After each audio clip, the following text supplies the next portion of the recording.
Comme le printemps venait d'arriver, Lisa ramassait quelques fleurs. Elles étaient si belles en cette saison. Enfin, c'était sans compter les taupes. Lisa, mécontente, suivit la taupe. « Hé, vous pourriez vous excuser plus poliment ?» lui cria-t-elle. Mais que faisaient donc ces taupes se demanda Lisa.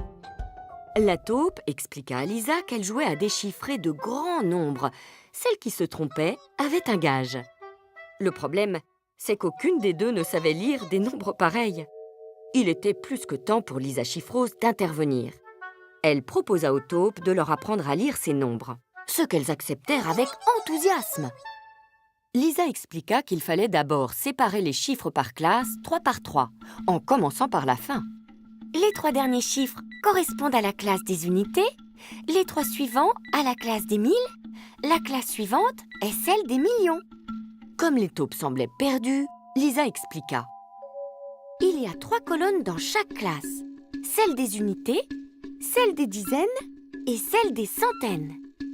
680 678 577. Vous voyez, on a entouré les noms des classes. En général, on ne nomme pas la classe des unités.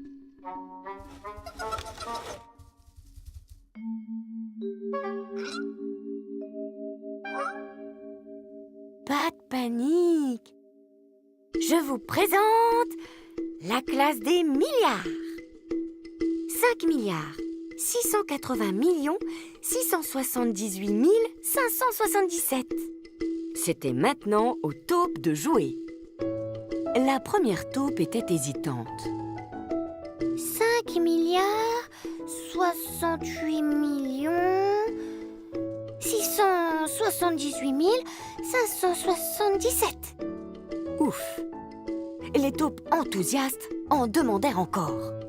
5 milliards 686 78 577. Un jeu d'enfant. Mais voilà que les taupes se mirent à faire la tête. Lisa comprit le problème. Maintenant qu'elle savait lire les nombres, elle n'avait plus besoin de se donner des gages. C'était beaucoup moins drôle. Mais Lisa trouva la solution.